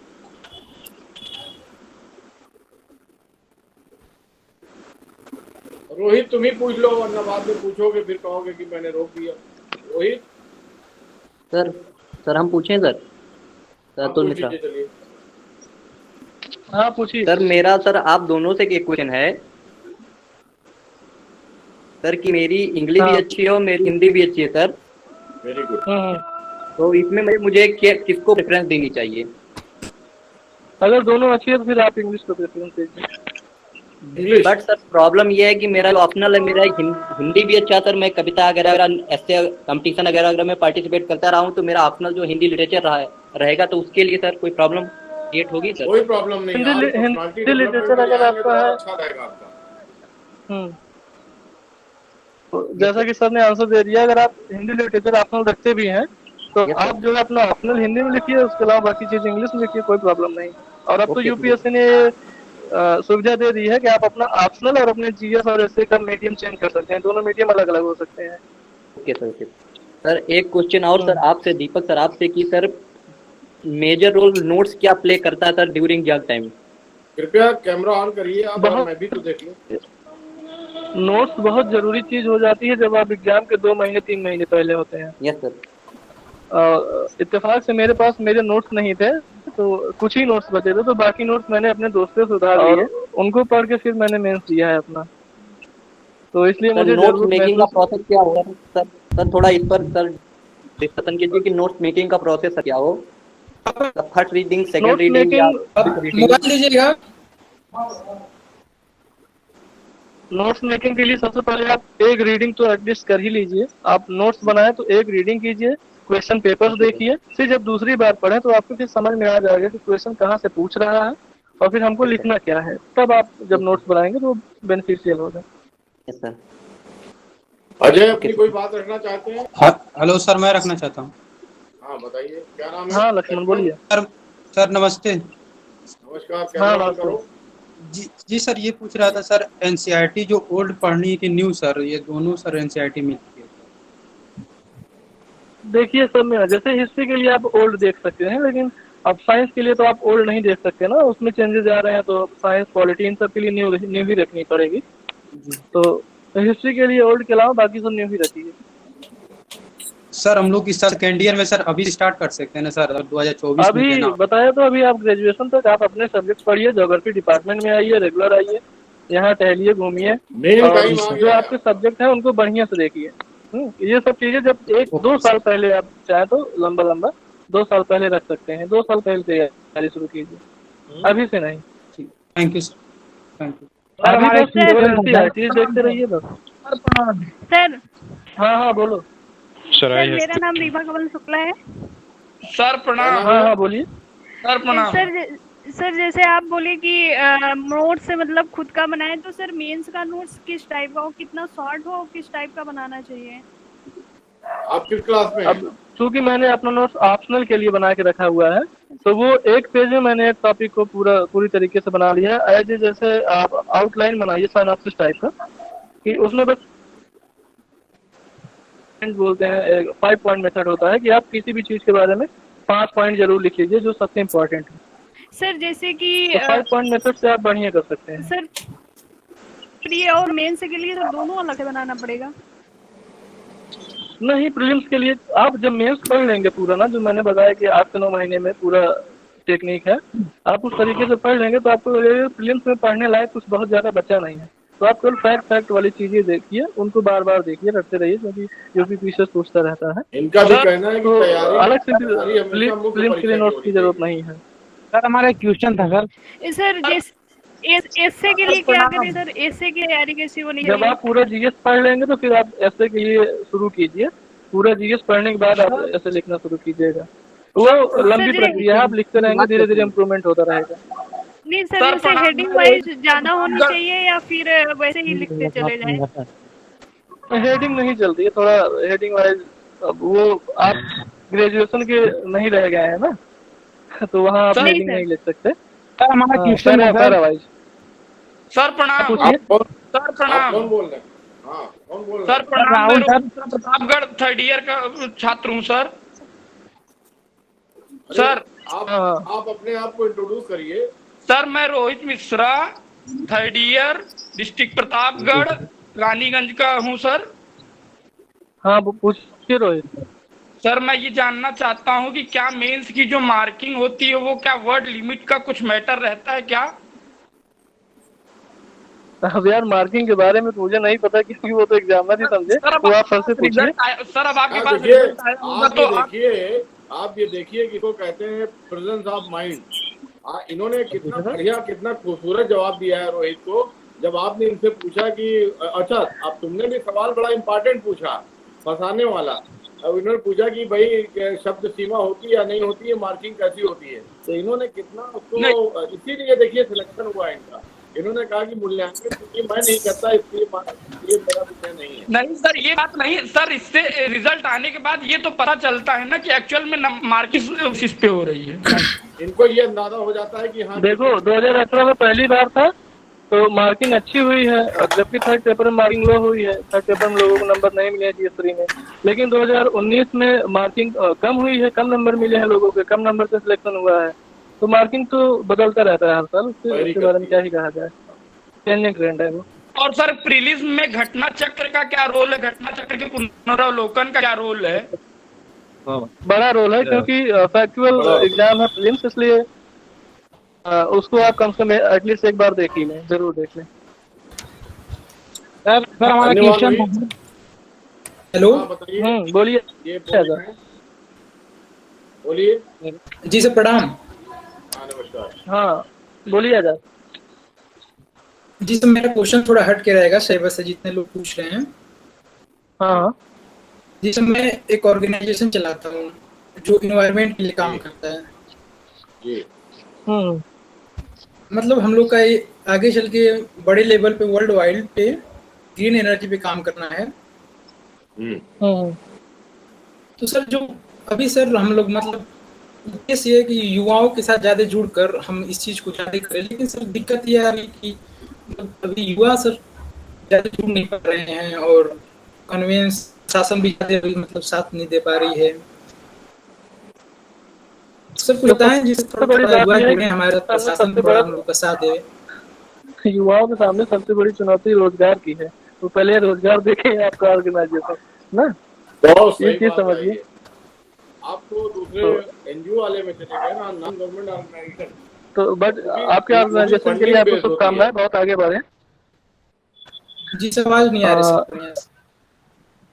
ऐसा है ना कि उनका कहने का मतलब है युवाओं के सामने सबसे बड़ी समस्या रोजगार की है, तो युवा तो उसमें लगे हुए हैं। आप NGO में अगर आप नॉन गवर्नमेंट ऑर्गेनाइजेशन है, जब तक आपकी फंडिंग नहीं होगी तो आप बहुत बड़े बड़े कार्यक्रम नहीं कर पाएंगे। और अगर आप कर रहे हैं, आपकी फंडिंग होती है कहीं से, तब तो आप समाज में उतरेंगे, कैंप लगाएंगे, कैंपेन करेंगे, सारी चीजें, तो उसके लिए भी फंडिंग की आवश्यकता होती है। लेकिन आपको वही युवा मिलेंगे जैसे डिग्री कॉलेज में, इंटर कॉलेज में, यूनिवर्सिटी में NSS के लोग हैं, NCC के लोग हैं, वो इंस्टीट्यूशन के लिए काम करते हैं। आप अपना कैंपेन कर सकते हैं, उन जैसे कोई बड़ी चीज आई तो उसका अवेयरनेस प्रोग्राम चला सकते हैं, डिजास्टर मैनेजमेंट में काम कर सकते हैं। लेकिन युवा अभी कंपटीशन दे रहा है, युवा अपने रोजगार का इंतजाम कर रहा है, पढ़ाई लिखाई कर रहा है, इसलिए नहीं जुड़ पाता है। जी सर अभी हम लोग गाँव में थे, लेकिन इलाहाबाद में सर ये सब शुरू हुआ है लगभग अभी ये सब। नहीं, आप भी फिलहाल तैयारी करिए, उसके बाद कहा गया ना, फर्स्ट डिजर्व देन डिजायर। ठीक है सर, प्रणाम सर। जी सर। हाँ नमस्कार, बताइए। हाँ बोलिए। हेलो। हाँ बोलिए सर, प्रणाम सर। सर हमारा एक क्वेश्चन था सर दीपक सर से। नाम बताइए अपना। हाँ पूछो। सर हमारा नाम सर राहुल यादव है सर, और हम ज्योग्राफी डिपार्टमेंट के सर MA सेकंड सेमेस्टर के विद्यार्थी हैं। पूछिए जी। हाँ सर ये कि सर हमने कोचिंग कर रखी है, दृष्टि से हमने सर कोचिंग कर रखी है, तो प्री और मेंस हमको सर साथ पढ़ाया गया है। सर उसका लेवल भी सर UPSC का सर लेवल रहा है, और सर 2-3 महीने बाद सर हमारा एग्जाम है जो PCS का। तो सर ये प्री और मेंस सर हमने साथ पढ़ रखा है जो दोनों। तो सर ये कोई ऐसी स्ट्रेटजी सर हमको बताइए जिससे जो प्री सर हम देंगे जो है। हाँ सर आवाज जा रही है हमारी? हाँ, आपकी कोचिंग ने आपको सर हम ये कह रहे हैं, आपके कोचिंग ने आपको क्विक बुक प्रोवाइड कराई होगी। हाँ सर। तो ये कह सर कोई स्पेशली सर के लिए पर्याप्त है, ये कह रहे हैं सर? नहीं कोई स्पेशल नहीं है, बस पूर्वावलोकन पे। ये कहना सर मेंस और प्री सर हम लोग को साथ पढ़ाया गया है, तो इससे सर अब थोड़ा सा रिवाइज करने में सर प्रॉब्लम हो रही है, क्योंकि एग्जाम अब प्री तो नजदीक है सर। इसके लिए मतलब कोई स्ट्रेटजी जो कुछ अदर तरीके जो है जिससे सिर्फ प्री जो कम्प्लीट किया जा सके सर। हाँ तो उसके लिए आप अपने कोचिंग की बुक पढ़ लीजिए और उसके साथ पूर्वावलोकन पढ़ लीजिए, अच्छा उतना और सर पर्याप्त ये है। कह रहे हैं सर मेंस का इससे पहले सर जो पीसीएस जो है जो मेंस करवाता था सर वो सब ऑप्शन पे क्वेश्चन होते थे सर रिटर्न तो था नहीं सर हाँ, अगर तो अब उसको सर रिटर्न है तो उसके परचेज लिए आपको करके अलग से तैयारी करनी अलग पड़ेगी। सर अलग अलग सब्जेक्ट से सर उसको परचेज करके सर अगर उसको पढ़ा जाए तो सर क्या क्वेश्चन उसे पुट अप करने का चांस है सर? एक बार फिर से क्वेश्चन पूछिए, हम समझ नहीं पाए आपका क्वेश्चन। सर हाँ, ये एक कह रहे हैं बार सर इससे पहले सर पीसीएस जो है रिटन एग्जाम सर नहीं ले जो है जो लेते थे ऑब्जेक्टिव था सर। तो सर विगत वर्षों में सर जो क्वेश्चन ऑब्जेक्टिव के रूप में सर पूछे गए हैं अगर सर उसको बुक को परचेज करके सर उसको देख लिया जाए तो क्या सर फ्री में वो क्वेश्चन सर रिपीट हो सकता है क्या? बिल्कुल चांसेस होते हैं। पूर्वावलोकन इसीलिए बोल रहे हैं, पूर्वावलोकन के साथ आप ग्रुप पढ़ेंगे तो चांसेस बनते हैं आपके। जी जी हेलो सर। हाँ बताइए। सर मेरा क्वेश्चन ये है, सर मेरा नाम हरीश शुक्ला है, मैं सेकंड सेमेस्टर का छात्र हूँ यूपी के गोंडा से। सर 2-3 सालों से देखा जा रहा है यूपीएससी यूपीपीएससी दोनों में रिजल्ट हिंदी माध्यम का बहुत मतलब संतोषजनक नहीं आ रहा है। तो मेरी पढ़ाई हिंदी मीडियम में हुई है, तो मुझे इंग्लिश मीडियम में मतलब अपने आप को चेंज करना चाहिए या फिर हिंदी को ही और इम्प्रूव करना चाहिए? देखिए घबराइए मत, क्योंकि यूपीएससी की बात यह है कि यूपीएससी में हिंदी मीडियम से लोग अटेम्प्ट करने वाले कम हैं, ठीक, इसलिए कम लोग जाएंगे तो कम रिजल्ट आएगा। और रही बात यूपी जी पीसीएस में, तो यहाँ तो अभी हिंदी की इतनी बुरी हालत नहीं हुई है, और मैं खुद हिंदी मीडियम कर रहा हूँ और मेरे बहुत बेहतरीन मार्क्स रहे हैं, 949 आउट ऑफ 1600 है, तो जी सर 60% के नियर अबाउट मेरी मार्किंग है ओवरऑल। तो आपको घबराने की जरूरत नहीं है, आप कर सकते हैं हिंदी मीडियम, आप बेहतर तैयारी कीजिए कर लेंगे। सर और यूपीएससी के लिए? यूपीएससी का क्या बताएं यार, अभी मैं हूँ नहीं ना यूपीएससी में। Okay sir, thank you sir. UPSC के लिए हाँ हेलो सर। हाँ जी बताइए। हाँ hello hello sir, I am audible, बोलिए। सर एक बार कई लोगों के अनम्यूट होने के कारण आवाजें फंस रही हैं सर। हाँ ऐसा है कि जिनको बात करनी है वही जो रखें, बाकी लोग म्यूट कर लें। बोलिए, अब बोलिए। अनुभव आप कुछ पूछ रहे थे, पूछिए। हाँ sir, good evening sir. Sir मैं मेरा नाम अनुभव पंडित है, मैं लखनऊ यूनिवर्सिटी की एमए 3rd सेमेस्टर की स्टूडेंट हूँ ज्योग्राफी से। सर मेरा क्वेश्चन ये है कि अभी जो रिजल्ट्स आउट हुए हैं यूपी पीसीएस के, तो उसमें क्या है कि मैंने देखा है कि साइंस के स्टूडेंट्स ने जितने अच्छे मार्क्स गेन किए वो हिंदी मीडियम का नहीं है। तो मुझे बस ये पूछना है, क्योंकि मेरा पॉलिटिकल साइंस मेरा ऑप्शनल है, तो सर ऐसे क्या हम बुक्स को पढ़ें या क्या ऐसी अपनी स्ट्रेटजी को फॉलो करें जो हम अच्छे से मार्क्स गेन कर सकें? सबसे पहले अनुभव मैं बताना चाहूंगा कि जीएस में जो है मार्किंग लगभग पिछले पैटर्न पे ही हुई है, जो जिसने अच्छा लिखा है उसको अच्छा मिला है, जिसने जैसा। तो रही बात मेंस ऑप्शनल में, तो पिछली बार संस्कृत और फिजिक्स में जो है एकदम तहलका मचाया हुआ था, 300 से ज्यादा नंबर मिले हैं। इस बार केमिस्ट्री की वही हालत रही है। हाँ, तो ये ट्रेंड बदलता रहेगा, जो मतलब टीचर पहुंच गया वहाँ, जिसने अच्छे नंबर दे दिए वो सब्जेक्ट हाइक हो गया, तो इसके बारे में घबराना नहीं है। आप अपना सब्जेक्ट बढ़िया से लेके चलिए, उसमें आपका सिलेक्शन होगा। सर तो लक्ष्मीकांत है ना फिर उसके लिए, क्योंकि मैं परीक्षा वाणी और लक्ष्मीकांत दोनों को ही लेके चल रही हूँ। ओके नहीं केवल लक्ष्मीकांत पर्याप्त। सर जैसे मेरा ज्योग्राफी ऑप्शनल है तो सर कैसे अच्छा नंबर आएगा, मतलब क्या तैयारी अच्छी हो? ज्योग्राफी ऑप्शनल के लिए सर ये सर इंट्रोडक्शन दीजिए। अच्छी तैयारी कैसी होनी चाहिए कि मार्क्स अच्छा है उसमें? सबसे पहले ज्योग्राफी के जो बेसिक प्रिंसिपल्स हैं ना, प्रिंसिपल्स मीन्स कि आपको फर्स्ट पेपर पे एकदम कमांड होना चाहिए, फिर उसका एप्लीकेशन है सेकेंड पेपर। तो इस पे आप कमांड रखिए। उसके बाद डायग्राम, फिगर, मैप, ये सारी चीजें, और कोशिश कीजिए कि आपका इंट्रो और क्लूजन तो सर आपका आवाज कट रहा है सर, आवाज फंस रही है। होगा तो आवाज छोटी कनेक्टिविटी है सर। नो सर, अभी भी कट रहा है। वो डेटा अब यस सर आ रही है। हाँ, तो आप ना पहले ज्योग्राफी में मैप्स, डायग्राम, फिगर, ये सब चीजें इंक्लूड कीजिए। और जो इंट्रोडक्शन है और कंक्लूजन लिखिए। बाकी जो मेन बॉडी है, आपका स्ट्रक्चर है, वो आप बुलेट फॉर्म में लिखिए। और कोशिश कीजिए कि अगर 250 शब्द है, शब्द क्वेश्चन की लिमिट आंसर लिखने की, आप उसे 200-225 शब्द में लीजिए बढ़िया से, मैप डायग्राम फिगर के साथ। तो सर आपको जैसे बेहतर नंबर मैप मिलेंगे। ज्यादा, सर मैपिंग ज्यादा करें तो सर ज्यादा मार्क्स अच्छे आते हैं क्या? नहीं, जहाँ तो वही मैपिंग करनी है। आप क्वेश्चन मैपिंग करेंगे तो वहाँ आपको उसका कोई बेनिफिट नहीं मिलेगा ना। जहाँ जरूरत है जरूर मैपिंग करनी है। सर वन करंट अफेयर से कितने हाँ, ये अर्पिता, पहले आपको कुछ क्वेश्चन पूछना आता है? है सर जैसे? हाँ, पूछिए। सर कितने ईयर पहले करंट का अफेयर अफेयर आता है?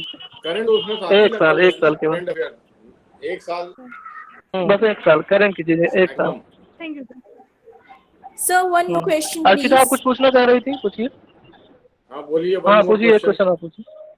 सर मेरा नाम स्नेहा सिंह है, मैं इलाहाबाद से हूँ। सर मुझे पूछना था कि सर मेरा सोशियोलॉजी और हिंदी है, तो सोशियोलॉजी और हिंदी में मैं ऑप्शनल चूज करना चाह रही हूँ, तो हाँ, हाँ। मुझे समझ में नहीं आ रहा, क्योंकि हिंदी मैंने 10th में मेरे अच्छे नंबर आए थे, बट सर दोनों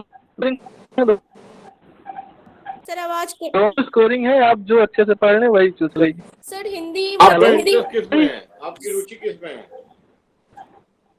सर मैं हिंदी में कविताएं लिख लेती अरे हूँ, वाह, बट जब मुझे कविताएं लिखने लिख में लेती हो जैसे तो राइट अभिव्यक्ति अच्छी होगी तो हिंदी आपको ज्यादा सूट कर रहा है।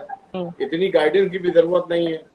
आपको ये बताना चाहता हूँ इसमें है कि दोनों सब्जेक्ट जो है टॉप 10 जो सब्जेक्ट है यूपीएससी और यूपीपीसीएस में, वो टॉप 10 की लिस्ट में आते हैं। तो आप दोनों में कोई भी चूज कीजिए, बढ़िया से पढ़िए, अच्छे नंबर आएंगे आपको। सर सोशियोलॉजी भी पढ़ने में इंटरेस्ट, ऐसी बात नहीं है, पर हाँ, तो हिंदी में मेरी दोनों बेहतर है। हिंदी में दोनों राइटिंग स्पीड स्लो है, जैसे मैं लिख नहीं पाती हूँ जल्दी। मैं शुरू से मेरा इंग्लिश मीडियम रहा है ना, इसलिए। पर कब हाँ, तो ठीक है, फिर सोशियोलॉजी रखिए, सोशियोलॉजी तो बाकी सिलेबस भी लिमिटेड है, इतना वो नहीं है, इतना वास्ट नहीं है।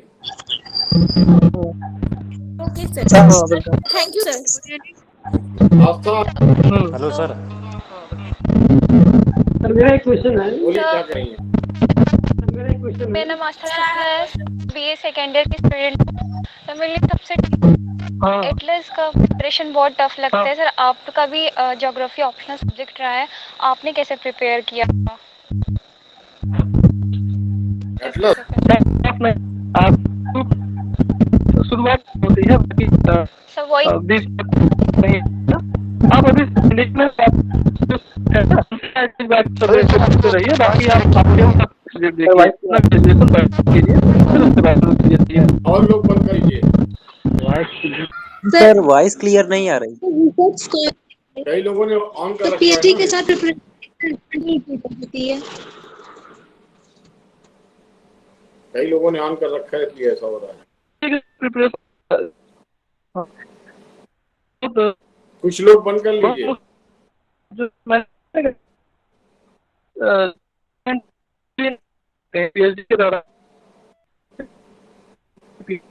सर ये वॉइस आवाज नहीं आ रही है। माइक मैं बंद कर देता हूँ, कैमरा भी बंद कर लीजिए। कनेक्टिविटी का दिक्कत है। बोलिए। आवाज नहीं। हाँ, हेलो हेलो। जी जी, आई अभी बीच में चली जाती है। हाँ, तो मतलब आपकी आवाज लगातार आ रही है सर मुझे। अच्छा अच्छा, ब्रेकिंग हो रही है सर। और लोग बंद कर लीजिए। हाँ, तो म्यूट कर लीजिए। हाँ, अर्चिता पांडे ने एक सवाल लिखा है। बहुत मुश्किल। हाँ, दीपक जी, आपकी आवाज नहीं आ रही है। हाँ, हो सकता है कनेक्टिविटी का दिक्कत हो। माइक लगा रखो। हेडफोन अगर न लगाएं तो मेरा एक क्वेश्चन था। डायरेक्ट करें, हेडफोन न लगाएं तो आ जाएगी।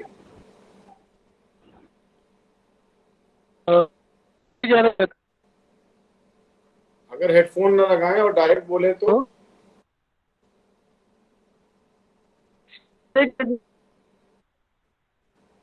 वाईफाई।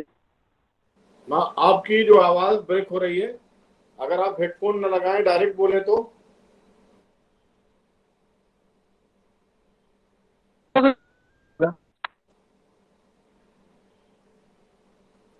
सर अभी दीपक सर की आवाज डिस्टर्ब है। आवाज क्या रही है? हाँ बीच में आई थी। सर अगर दीपक सर अपना कैमरा ऑफ कर लेंगे तो सर वॉइस क्लियर आए। Deepak ji sir camera off करिए। सर विदाउट हेडफोन की आवाज अच्छी आ रही है। अब आ रही है? यस सर अब आ रही है सर। हेडफोन हटा लीजिए। Yes sir you are. हाँ सर हेडफोन हटा लीजिए तो हो सकता है। ठीक है। ये कह रहा था कि पीएचडी के साथ तैयारी बिल्कुल मुमकिन है। आपको बस 3 से 4 घंटे चाहिए अपनी पढ़ाई के लिए, तो उतना आप टाइम निकाल सकते हैं बिल्कुल इजीली। 2 घंटे सुबह निकालिए, 2 घंटे शाम को, बस पर्याप्त है। यूपीएससी में पीएचडी के स्टूडेंट्स को नहीं देखा जा रहा है, तो क्या ये सही रहेगा डिसीजन? क्या नहीं देखा जाता है? आप कौन बोल रही हैं? आप अपना परिचय दीजिए। सर मैं सृष्टि सिंह बोल रही हूँ, बीए एमए सेकेंड सेमेस्टर की स्टूडेंट हूँ इलाहाबाद यूनिवर्सिटी की। ज्योग्राफी में ही ना? तो हाँ जी पूछिए क्या पूछ रहे हैं? पूछो सवाल पूछो अपना। के साथ यूपीएससी की प्रिपरेशन जारी की जा सकती है कि नहीं? बिल्कुल की जा सकती है। बिल्कुल जारी की जा सकती है। तो ऑप्शन है कि नहीं यूपीएससी के लिए? मैं ये भी बताऊं कि अभी भी परसों पीएचडी के बारे में डिस्कस कर रहे थे। अभी भी वहां से ट्रेनिंग में होते हुए भी ये पीएचडी कर रहे हैं। आप समझ लीजिए आप। यस सर, इसीलिए मैंने। हाँ तो बिल्कुल जारी की जा सकती है, कोई दिक्कत नहीं है इसमें। हाँ कोई लोड न लीजिए उसमें, ठीक है। तो मेरा ख्याल है कि दीपक जी ने 1 घंटे का समय दिया था और 1 घंटे हो भी गया है और बीच में मैं फिर कभी। सर कोई नहीं सर, मैं 7:30 बजे तक अवेलेबल हूँ। सर मेरा क्वेश्चन है। सर एक क्वेश्चन है। मैं चंद्रभान बोल रहा हूँ सर एक क्वेश्चन है। हेलो सर मेरा क्वेश्चन है। सर मैं 7:30 तक आराम से रह सकता हूँ, कोई दिक्कत नहीं। कुलदीप बोलिए। जी सर मैं जागरपी चंद्रभान बोल रहा हूँ। Hello sir. कुलदीप बोलिए। एक लोग तैयारी को लेकर हेलो बोलिए। तैयारी को लेकर टाइम मैनेजमेंट और ये नहीं समझ आ रहा ना कौन सवाल पूछ रहा है। आप टाइम मैनेजमेंट और कर लेते हैं। हाँ हेलो हाँ हेलो सर। हाँ अच्छा मैं सेकंड सेमेस्टर जागरपी से इलाहाबाद यूनिवर्सिटी से। हाँ सर आपने तैयारी कब चालू किया था सर? पीजी करने के बाद? नहीं पीजी लगभग कंप्लीट होने वाला था तब। तो उसके पहले सर आपने अपने ऑप्शनल को तैयार किया जागरपी? हाँ ऑप्शनल उसके पहले मैंने अच्छे से पढ़ा है। तो सर पीएचडी करते वक्त इनरोलमेंट हो जाए पीएचडी में, तो क्या सर तैयारी करने का टाइम बराबर मिलता है सर? बिल्कुल मिल जाता है यार, बिल्कुल मिल जाता है, आराम से मिलता है। आपके डिपार्टमेंट में कितने लोग हैं जो पीएचडी के दौरान सिलेक्ट हुए हैं? सर एनसीईआरटी कैसे पढ़े सर? ठीक, thank you sir. NCERT NCERT कैसे पढ़े? Hello sir. एनसीईआरटी हाँ पूछिए। एनसीईआरटी जो है आप बस पढ़ जाइए उसे, उसमें कैसे और ये सब चीजें नहीं, वो खुद में अपने आप में पूरा एक सागर है समझ लो। जितनी बार पढ़ेंगे उतनी बार आपको समझ में आता जाएगा। आप बस उसे एक बार सरसी निगाह से पढ़िए, फिर लगातार पढ़ते रहिए, 2-3 बार पढ़िए। चैप्टर में क्वेश्चन आप ही को बनाने हैं सर। मेरे पढ़िए और देखिए कि हर पेज में कितने सवाल निकल रहे हैं उसमें, ठीक है। सर मेरा एक क्वेश्चन। हेलो सर, एक क्वेश्चन मेरा है सर, कौन सा मीडियम को चूज करें सर? कौन सा मीडियम है? हिंदी मीडियम। हिंदी मीडियम भी ठीक है, बस इंग्लिश में आप अगर हो तो बेहतर रहेगा। नहीं सर इन दोनों में सबसे अच्छा कौन सा मीडियम रहेगा सर? जैसे दोनों अच्छा है, आप जिस तरीके से लिखेंगे, जैसा आपका प्रेजेंटेशन होगा वैसे आपको नंबर मिलेंगे सर। हाँ चंद्रभान पूछिए। और दूसरी बात ये इंग्लिश हमारा सर दोनों सही है सर, समझ नहीं आता है सर कौन सा चूज करें सर। हमारा हिंदी भी सही है और इंग्लिश चूज कर लीजिए आप। हाँ धन्यवाद हेलो सर। आंसर आई तो मेरा सर एक क्वेश्चन है। हाँ विवेक, बोलो ओके सर, विवेक। ठीक है, धन्यवाद sir. Vivek, good evening sir. Hello sir. Hello sir. मेरा हाँ। नाम सलमान है सर। तैयारी को लेकर टाइम मैनेजमेंट और रेगुलरिटी कैसे की है?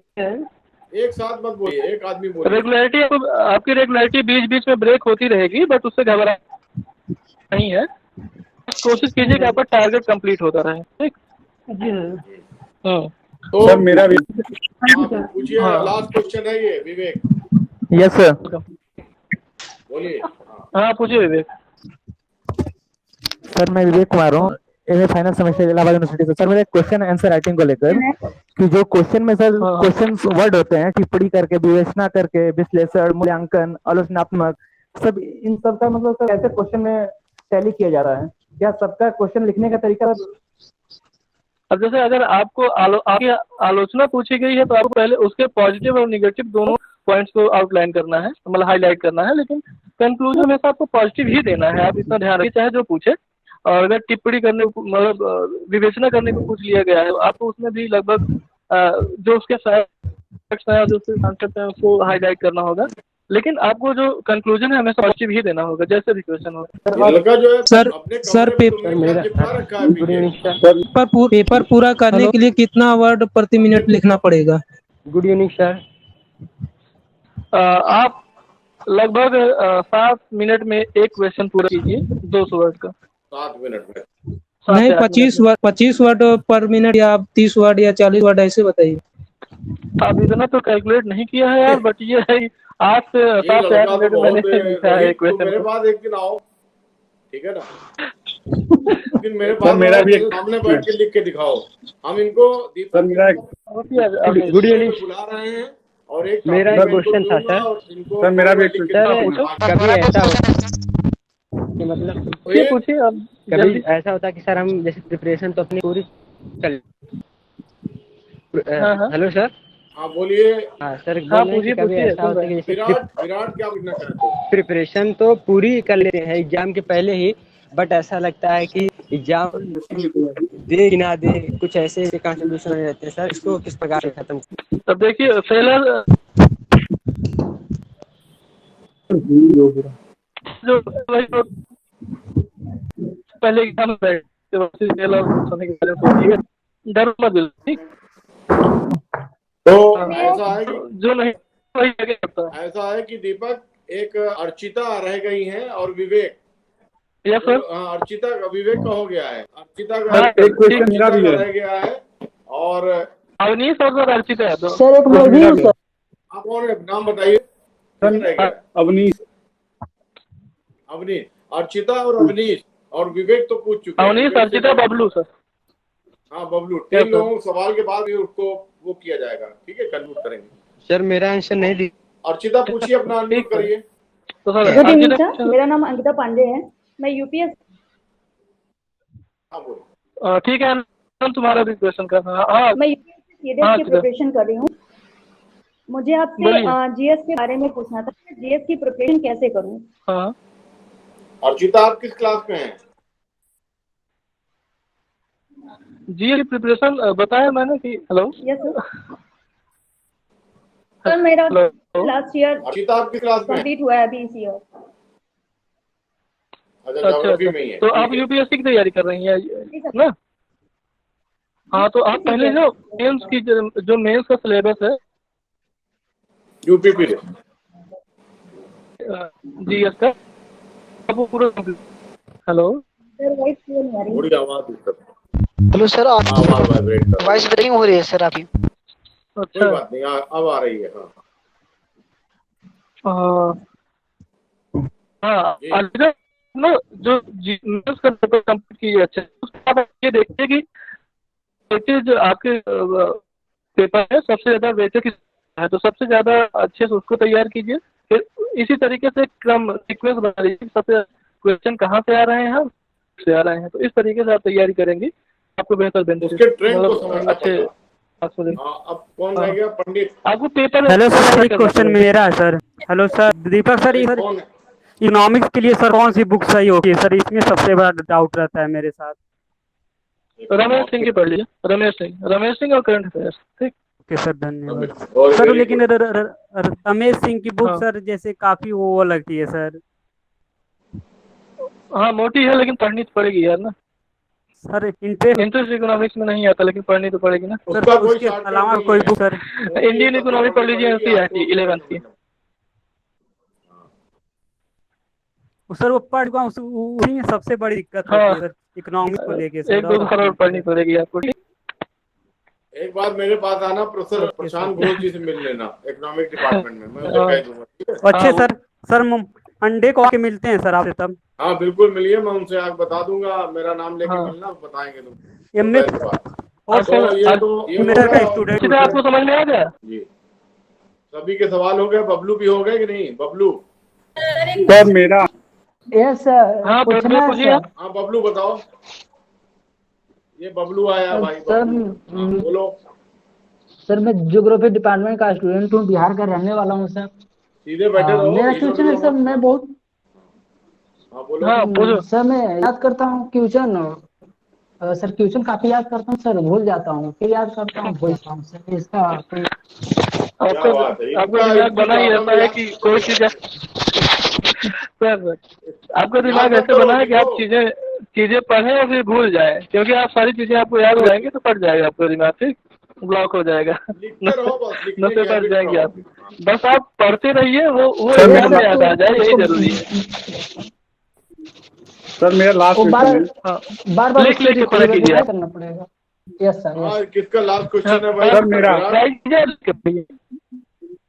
हाँ अवनीश बोलिए। सर आपसे एक रिक्वेस्ट है कि आप कैमरा ऑन करें। अवनीश बड़ा सिंसियर स्टूडेंट है और बड़ा रेगुलर रहता है इस प्रोग्राम में, और मुझे लगता है कि आने वाले दिनों में ज्योग्राफी में कम से कम एक आध दर्जन लोग फिर होंगे। मेरी बहुत ढेर सारी शुभकामनाएं भी हैं। हाँ पूछिए अवनीश। सर मेरा क्वेश्चन ये है कि यूपीएससी की तैयारी करने के साथ यूपीपीसीएस दिया जा सकता है एक ही साल में? अच्छा सवाल दिया जा पूछा है। सकता है यार, अब तो सेम है, दोनों का पैटर्न सेम है। बिल्कुल सर हिंदी जो भी पूछा जाता है यूपीएससी तैयारी करता है वो सब कुछ कर सकता है, ठीक है? सर हाँ हिंदी भी पूछा जाता है। यूपीएससी तैयारी कर रहे हैं तो आप कोई एग्जाम दे सकते हैं, ठीक। सर हिंदी भी पूछा जाता है यूपीपीसीएस में, तो उसके लिए कितने दिन लगते होंगे हिंदी कवर करने में? हिंदी कवर करने में आप मुश्किल से 15 से 20 दिन, ठीक। Yes sir, thank you sir. अब इस प्रोग्राम को कराते कराते मुझे भी इतनी एक्सपीरियंस हो गई है कि आप मेरे साथ बैठिएगा तो फिर मैं तुम्हारी अच्छी से काउंसलिंग कर दूंगा, समझे? अब उसको दीपक जी को ज्यादा परेशान आनंद मत कुमार करिए। और प्रतिभा। यस सर, आनंद कुमार और प्रतिभा आनंद कुमार और रह गए हैं। प्रतिभा कुमार और प्रतिभा। Good evening sir. हाँ सर। हाँ बताइए। हाँ आनंद पूछिए। सर मेरा क्वेश्चन था कैमरा ऑन करिए जरा, मैं आपको देखूं। कभी ऐसा जैसे हम अपने नो सर इस समय तो मैं 36 लाइट कटी कोई बात नहीं, बोलो अंधेरा ठीक होगा, है। ठीक है। तो सर चलो बोलो। सर मेरा क्वेश्चन था कि कभी पूछो। जैसे हम अपना तो प्रिपरेशन पूरा कर लेते हैं एग्जाम के पहले, फिर लगता है कि एग्जाम दें कि ना दें, चलो अच्छा छोड़ देते हैं, अगली बार देते हैं, अभी तैयारी नहीं हो पाई है। सर इसको डरना नहीं है, एग्जाम दोगे तभी तो क्लियर करोगे, बिना दिए कैसे क्लियर? डर के आगे जीत है। एग्जाम देना है। हाँ डर के आगे जीत है, ठीक है ना? हाँ यस सर। और इस तरह की समस्या हो तो आप मेरे पास आ जाइएगा। हाँ यस सर। अगर इस अब तरह तो की प्रतिभा फीलिंग की हो क्वेश्चन और रही रहेगा है, संडे को मिलते हैं सर। सर एग्जाम टाइम में प्रेशर को कैसे हैंडल करें? गाने सुनिए, म्यूजिक जो आपको अच्छा लगता है, फिर कहीं घूम फिर लीजिए, क्योंकि एग्जाम टाइम का प्रेशर तो बहुत ज़्यादा खतरनाक होता है, हमने भी फील किया है। तो आप जिससे बात करना अच्छा लगता है उनसे बात कर लीजिए, घर वालों से बात कर लीजिए, मेडिटेशन कीजिए, गाने सुनिए, घूम लीजिए कहीं 1 आध घंटे के लिए, तो ये सब चीज़ें हैं। हाँ बाकी वो प्रेशर तो एग्जाम होने के बाद ही खत्म होता है। चलिए ठीक है। हमें मेरा ख्याल है ज्यादातर लोगों के प्रश्नों का जवाब दीपक जी ने बहुत ही बखूबी दिया, और मैं सर मेरा एक लास्ट क्वेश्चन था सर, लास्ट क्वेश्चन है सर, मेरा एक लास्ट क्वेश्चन है। दिवाकर और राहुल। दिवाकर कर रहे क्या था? चलिए सर मेरा सर एक बार प्लीज सुन लीजिए। सर मैं राहुल कुमार आजमगढ़ से हूँ सर। मैं इलाहाबाद BA सेकेंड ईयर का स्टूडेंट हूँ सर, जियोग्राफी डिपार्टमेंट से। सर मेरा क्वेश्चन है कि सर सर अपनी अभिव्यक्ति, किसी के सामने अपनी अभिव्यक्ति कैसे एक प्रभावपूर्ण तरीके से कैसे अपने आप को व्यक्त किया जा सकता है, कुछ इस टॉपिक सर, कुछ टिप्स। प्रभावशाली तरीके से अपने आप को आप पहले उसको जो है ना, आप अच्छे साहित्य पढ़िए, साहित्य अच्छा पढ़ो और अपना जो है, जो आप पढ़ रहे हैं उसे एकदम बेहतरीन तरीके से पढ़िए। उसके बाद आप देखिए कि जो रिनोन पर्सनालिटीज हैं उनके वीडियोस देखिए, या फिर उनके बारे में पढ़िए कि वो कैसे अपनी चीजें व्यक्त करते थे। और सर को देखिए, या फिर आप क्लास में हैं तो सर की पर्सनालिटी को देखिए कि वो अपनी बात कैसे कह रहे हैं सबके सामने। तो फिर उसी तरीके से आप सीखने की कोशिश कीजिए और अपने ग्रुप में या फिर अपने फ्रेंड सर्कल में उसी तरीके से बोलने का प्रयास कीजिए, तो आप धीरे धीरे सीख जाएंगे। चलिए ठीक, थैंक यू सर, थैंक और कौन है? बस ये सर दिवाकर बोलिए। दिवाकर, हाँ दिवाकर। ऑप्शनल सब्जेक्ट क्या केवल इंटरेस्ट के आधार पर चूज किया जाता है? बिल्कुल, इंटरेस्ट अगर आपका है तो बिल्कुल आप कोई भी ऑप्शन हो तो वो आप हैंडल कर लेंगे, बस आपका इंटरेस्ट होना चाहिए। इसके अलावा स्टडी मटेरियल मिल रहा है कि नहीं, वो पेपर कैसा है, ये सब चीजें बात कीजिए ना, लेकिन पहले आपका इंटरेस्ट होना चाहिए। सर जैसे हिस्ट्री रखना चाहते हैं, हिस्ट्री, तो ये बताइए सर, अगर क्या हिस्ट्री में है तो बहुत अच्छा सब्जेक्ट है, वो टॉप 10 में है, टॉप इसलिए 10 में बहुत है, अच्छा हमेशा सब्जेक्ट। बढ़िया नंबर मिलता है उसमें। Thank you sir. Thank you, thank you. अब हो गया ना सभी? यस सर, यस सर, होगा। चलिए, तो दीपक जी आज आप अपने डिपार्टमेंट आए, आपको मुझे लगता है कि आपको यही फीलिंग भी हो रही होगी कि आप अपने डिपार्टमेंट में हैं और बहुत बड़ी संख्या में छात्र जुड़े हुए थे। और ये रिकॉर्डिंग भी हुई है, जो लोग नहीं जुड़ पाए उनको मैं ये रिकॉर्डिंग भेज भी दूंगा। थोड़ी डिस्टर्बेंस कनेक्टिविटी की थी, लेकिन उसके बावजूद भी आपने बड़ी बेबाकी से अपनी सारी बातें रखी। और मेरा छात्रों से कहना है थोड़ी रहती है कनेक्टिविटी की।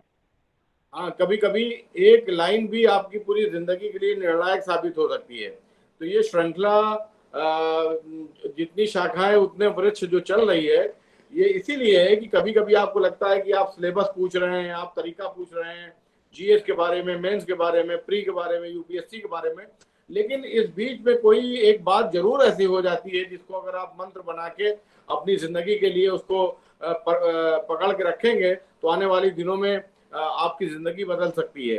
तो ये श्रृंखला चलती रहेगी और धीरे धीरे जब बहुत सारे लोगों के तजुर्बे आपके सामने आएंगे तो आपका मन बनेगा। जब आपका मन बनेगा और ईमानदारी से जब आप कठिन परिश्रम करके लक्ष्य की तरफ देखेंगे, तो मुझे लगता है कि एक दिन जो है आप भी इसी तरह से इंटरव्यू दे रहे होंगे और आपके जूनियर और आपके बाद के आने वाले लोग आपको सुन रहे होंगे। तो मेरी आप लोगों से यही उम्मीद है कि हर आदमी हर चीज के लिए प्रयास करे। ये रिसर्च करते हुए, पीएचडी करते हुए भी अभी ट्रेनिंग पर हैं, अभी इनकी डॉक्टरेट भी सबमिट होनी है। तो ये लोगों के लिए एक उदाहरण बने हैं और एक एग्जाम्पल बने हैं। तो आपको इनसे मोटिवेट होना चाहिए, इनसे प्रेरणा लेनी चाहिए। और दीपक जी बहुत ही एक्सेसिबल हैं, ये जरूर फील्ड में चले जाएंगे, लेकिन मुझे पूरा दृढ़ विश्वास है कि आने वाले दिनों में कोई भी बच्चा इनसे कांटेक्ट करेगा तो ये बड़े भाई की तरह उस बच्चे को गाइड करेंगे। और इसी उम्मीद के साथ दीपक जी आपने हमारी रिक्वेस्ट को, हमारे निवेदन को एक्सेप्ट किया और ट्रेनिंग सर आपका सिर्फ आदेश रहेगा सर, रिक्वेस्ट नहीं। हाँ, ट्रेनिंग सेंटर से आपने जो है बच्चों को संबोधित किया है, ये बहुत बड़ी बात है। ये जज्बा होता है, ये सर बस आप आदेश दीजिए सर, हमेशा उपलब्ध हूँ मैं। हाँ, तो हमेशा आप ज्योग्राफी डिपार्टमेंट में जब भी आएंगे तो इन बच्चों को मैं फिजिकली बुलाऊंगा और आपके साथ एक ग्रुप फोटोग्राफ होगा। और ये जो 75वें साल पे ये जब हम लोग जुटेंगे नवंबर के महीने में, आप जहाँ पर भी रहेंगे एक दिन के लिए आना पड़ेगा, ग्रुप फोटोग्राफ होगा और उसके बाद गेट टुगेदर होगी, पार्टी होगी और उसके बाद आपके अनुभवों को ये लोग भी दोबारा सुनेंगे। तो मैं ज्योग्राफी डिपार्टमेंट की तरफ से, इलाहाबाद यूनिवर्सिटी की तरफ से आपका धन्यवाद देता हूँ। और ये आपका अपना डिपार्टमेंट था। जिंदगी में कहीं पे भी रहेंगे, जब भी ऊंचाई पे जाएंगे तो इस डिपार्टमेंट को याद रखिएगा। भाई हम लोग तो आते जाते रहेंगे, अपनी उम्र तक पढ़ाएंगे, लेकिन ये डिपार्टमेंट आपका अपना है। पूरी जिंदगी भर इस डिपार्टमेंट से जुड़े रहिएगा और आने वाली पीढ़ियों को, आने वाले जो बैच हैं उनसे जुड़े रहिएगा। और जहां पर ये भी टकराए तो उनको बैठ कर अपना मार्गदर्शन दीजिएगा। और मुझे भी उम्मीद है कि इस बैच से और ये जो लड़के यहाँ पर जुड़ रहे हैं, इनमें से बहुत सारे ऑफिसर बनेंगे, बहुत सारे शिक्षक बनेंगे, बहुत सारे अलग अलग सेवाओं में जाएंगे, ये मेरा पूरा विश्वास है। और ज्योग्राफी डिपार्टमेंट में मुझे बहुत ही अलग तरह का पोटेंशियल नजर आता है। 20 साल का मेरा टीचिंग का तजुर्बा है। मुझे लड़कों को देख के अंदाजा हो जाता है कि बहुत ही पॉजिटिव और बहुत ही कॉन्फिडेंट नजर आता है। और रियली आप लोग अगर संजीदगी से, गंभीरता से लगेंगे तो एक दिन ईवा सहाय बनेंगे, जितेंद्र शुक्ला बनेंगे, दीपक तिवारी बनेंगे, या विभाग से जितने भी लोग निकले हुए डिग्री कॉलेज में, यूनिवर्सिटी में, रिसर्च सेंटर में, अभी आपने देखा था कि नीदरलैंड से विशाल दुबे बोल रहे थे। तो इस विभाग का और अपने प्रयागराज का और अपने उत्तर प्रदेश का, अपने जिले का, माता पिता का, अपने शिक्षकों का, अपने दोस्तों का, अपने हॉस्टल का, देश का, सबका नाम रोशन करेंगे इसी उम्मीद के साथ। और फिर किसी दिन किसी एक और सितारे के साथ, किसी और एक डिपार्टमेंट के नगीने और जेम्स के साथ हम फिर यहाँ पर होंगे। और दीपक जी, जब भी कभी कोई बच्चा आपको मिल जाए इस डिपार्टमेंट का, तो उसको जो है अपना आशीर्वाद दीजिएगा, आपसे छोटा हो, मोटिवेट करिएगा, मार्गदर्शन कीजिएगा। Thank you sir. मैं आपको बताना चाहता हूँ, हेलो सर जी, हाँ सर सर मैं आपको बताना चाहता हूँ कि जो मेरे रूममेट है, जो मेरे साथ रह रहे हैं, वो खुद भी ज्योग्राफी डिपार्टमेंट के ही प्रोडक्ट है। हालांकि उन्होंने सिर्फ ग्रेजुएशन किया है वहाँ से। इसके अलावा मेरे जो एक लगभग 6 से 7 लोग ऐसे हैं जो किसी न किसी रूप में ज्योग्राफी डिपार्टमेंट से यहाँ जुड़े हुए हैं जी। तो अच्छा, चलिए, बड़ी फील्ड है हमारी यहाँ। इलाहाबाद वालों की भीड़ ठीक ठाक संख्या सर यहाँ भी। देखो बच्चों, ये सिर्फ लेक्चर नहीं है, ये तुम देखो कि 200-250 लोग जो भी जुड़े यहाँ पर, ये एक रिलेशन भी बन रहा है यहाँ पर कि मतलब कभी किसी मौके पे अगर आप अपसेट लो फील कर रहे हैं या कॉन्फिडेंस कम नजर आ रहा है, तो आपके साथ आपके बड़े भाई लोग यहाँ पर उत्तर प्रदेश में भारत की सरकारी सेवाओं में है। आप कभी भी फोन लगा के जो कॉन्फिडेंस आपका गिर रहा था, ये लोग उसको संभालेंगे। इसीलिए सीनियर जूनियर का डायरेक्शन होता है, इसीलिए हॉस्टल में वो परंपरा हमेशा रहती थी कि अगर सकारात्मक चीजें चलाइए और एकेडमिक प्रोग्राम चलते रहेंगे तो धीरे धीरे यूनिवर्सिटी का और शिक्षण संस्थानों का माहौल अपने आप ठीक हो जाता है। तो ये चीज इलाहाबाद में मैंने देखी है और आपको ये एहसास हमेशा होता रहना चाहिए। चलो 1 घंटे की बात है, हमारे सीनियर हैं तो हम सुने और अपनी जिंदगी में कुछ करें, और ये प्रेरणा रहेगी और आपका मनोबल रहेगा तो मुझे नहीं लगता है कि कोई भी एग्जाम आप ना क्वालिफाई कर पाए। और मेहनत और कठिन परिश्रम का कोई शॉर्टकट नहीं होता है। पूरी ईमानदारी से, मेहनत से, लगन से अपने अंदर चीजों को आत्मसात कीजिए और डेस्टिनी आपको कामयाब करेगी, ईश्वर आपको कामयाब करेगा, ऐसी मेरी दुआ है। और फिर वही वसीम बरेलवी का शेर की जहाँ रहेगा वही रोशनी लुटाएगा, किसी चिराग का अपना कोई मकान नहीं होता। ये मैं दीपक तिवारी जी के लिए शेर कह रहा हूँ और मैं बच्चों के लिए भी यही शेर रिपीट कर रहा हूँ कि तू अपने मन में डूब के पाजा सुरागे जिंदगी, मेरा नहीं बनता ना बन, अपना तो बन। ठीक है, तो अपने अपने अपने किरदार को, अपनी चीजों को संवारिए और बेहतर से बेहतर करिए, कामयाबी आपको जरूर मिलेगी। ठीक है, धन्यवाद। Thank you very much Deepak. Thank you sir हम लोगों को sir. Thank you sir. Thank you. Thank you sir. Thank you sir. Thank you thank you. Thank you भाई, thank you sir. Thank you sir. अगली बार देखिए Thank you, sir. जी आएंगे, वो SDM है यहाँ पर कुशीनगर। प्रणाम sir. Thank you sir. Yes okay, thank you. Thank you sir. Thank you sir. Sir मैं ठीक sir. Thank you sir. Welcome welcome.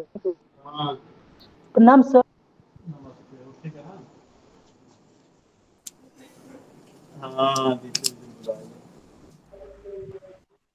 प्रणाम सर।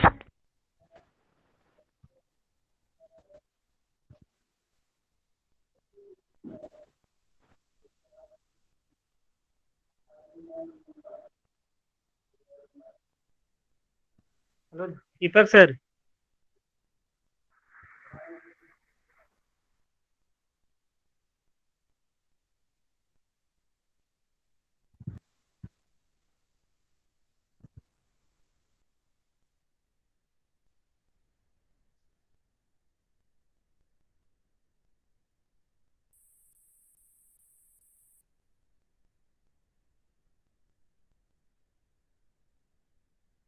हेलो दीपक सर।